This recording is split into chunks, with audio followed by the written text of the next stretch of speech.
Hello everyone and welcome. Now I will be discussing about conflict management.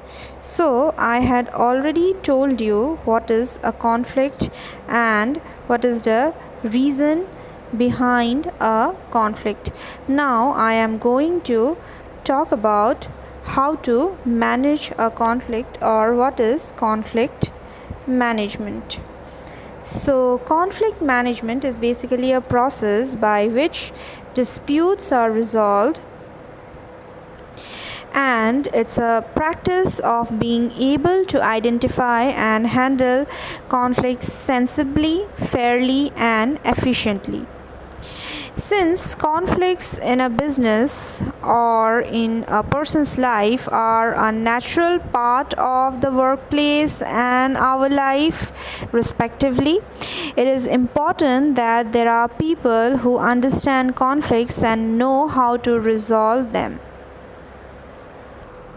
The key management skill involves using different tactics depending on the situation, negotiation, and creative thinking. Workplace conflict does not automatically mean that there are specific employees at fault, although in some cases that will be the issue. If you have employees who question the status quo and are pushing to make changes that they feel would be positive for the organization, they can indicate that your organization has a high level of employee engagement. Conflict can also mean that employees are comfortable enough to challenge each other and that they feel as though their conflicts will be fairly resolved by the organization. Conflict management, when done properly, can even increase the organizational learning of an organization through the questions asked during the process. There's no one solution to conflicts. For different conflicts, different solutions are required. Each situation will be different from the other, and each and every situation requires different solution and need a different solution.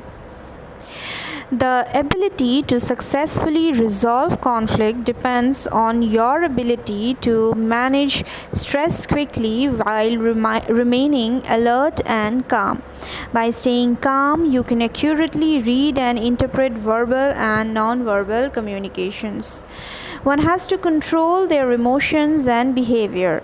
When a person is in control of his or her emotions, person can communicate the needs without threatening, intimidating, or punishing others. One should pay attention to the feelings being expressed as well as the spoken words of the others. One should be aware of and respect the differences. By avoiding disrespectful words and actions, one can almost always resolve a problem faster.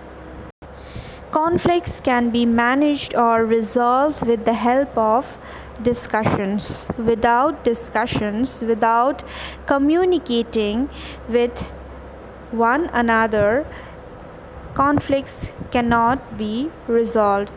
The issue should be discussed in order to resolve the conflict.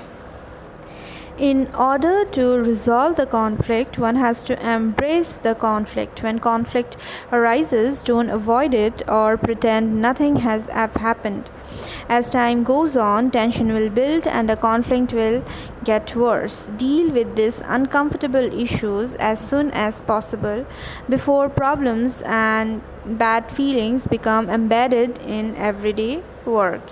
If you notice a conflict between employees, encourage them to find a way to work it out. If conflict develops between two teams, it's a good time to improve interdepartmental communication. If you have a conflict with one of your employee, address it head on and in private. Need to talk together, need to sit and talk. Set up a time and place so that you can talk for an extended span without outside interruptions or without any interruptions. You have to listen to the other person carefully in order to understand what the other person is trying to say, so that both of you can resolve the conflict. Then you need to find out agreements. You need to find out agreement. Your conversation primarily will focus on the disagreements, but resolution is possible only when you find points of agreement. You should emerge from the experience with some positive instead of all negatives. So that's how you can manage and resolve a conflict. Thank you so much, everyone. Bye bye.